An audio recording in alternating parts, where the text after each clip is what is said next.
প্রিয় দর্শক, আসসালামু আলাইকুম। আমি মাসুম রয়েছে আপনাদের সাথে সুন্দর আরও একটা গ্রাম বাংলার ভিডিওতে চলে আসলাম। দর্শক, আজকে বিষয়টা একটু মজার। আমি এসেছি আজকে ঢাকা কামরাঙ্গীরচর বেড়িবাঁধ এলাকায়। তো এটা দেখতে পাচ্ছেন বুড়িগঙ্গা নদী। বুড়িগঙ্গা নদীর পাশেই খুব সুন্দর মনোরম পরিবেশ, প্রাকৃতিক পরিবেশ রয়েছে। তো এই প্রাকৃতিক পরিবেশগুলো একটু ঘুরে ঘুরে আমি আপনাদেরকে দেখানোর জন্য চেষ্টা করব। আমাদের সঙ্গেই থাকুন। দেখতে পাচ্ছেন এখানে সুন্দর গাছপালাগুলো রয়েছে। এই গাছপালার ভিতরে ফুলে ফল সব কিছুই ভরপুর। দেখতে পাচ্ছেন সবুজ সবল পরিবেশের মাঝে যা দৃশ্যগুলো আপনারা দেখতে পাচ্ছেন, তো অফুরন্ত সুন্দর একটা জায়গা। এখানে কিন্তু দেখতে পাচ্ছেন অনেক ভাইরা কিন্তু আসছে কন্টেন্ট তৈরি করার জন্য। হ্যাঁ, তো আসলে ঢাকা শহরের ভিতরে আপনারা জানেন, ঢাকা শহরের ভিতরে কিন্তু ওইরকম জায়গা নাই। যেদিকে যান না কেন ওদিকে কিন্তু একটা সুমসাম শব্দ, এরকম একটা পরিবেশ। তো এরকম পরিবেশের মাঝে আমরা আসি ভিডিও বানানোর জন্য। খুব সুন্দর একটা ভিডিও কিন্তু আমরা এই জায়গায় তৈরি করতে পারি।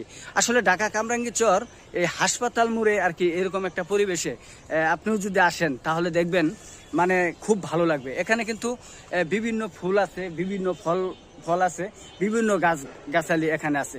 এখানে বিভিন্ন ওষুধি গাছপালাও রয়েছে। এখানে দেখতে পাচ্ছেন কত সুন্দর একটা ফল। আমি আসলে ফলটার নাম চিনি না, অথচ জানি না সম্ভবত। তো দেখতে পাচ্ছেন খুব সুন্দর মনোরম পরিবেশ। এরকম পরিবেশের মাঝে যদি আপনি একটু আসেন তাহলে খুব ভালো লাগবে, আপনার মনটা স্বস্তি মিলবে। আসলে এরকম একটা জায়গায় আমি এসেছিলাম ভিডিও বানানোর জন্য। তো চিন্তা ভাবনা করে দেখলাম যে আমার যে ভিউয়ার্স রয়েছে, আমার যে বন্ধু বান্ধব যারা রয়েছে, তাদেরকে তো আমাদের দেখানো উচিত। আসলে এরকম সুন্দর ঢাকা শহরের ভিতরে এরকম একটা মনোরম পরিবেশ দেখে সত্যি মনটা ভরে গেল। আসলে দেখেন কত সুন্দর এই যে ফুল, এই গাছগুলো কিন্তু আমরা এক সময় গ্রাম অঞ্চলে দেখি।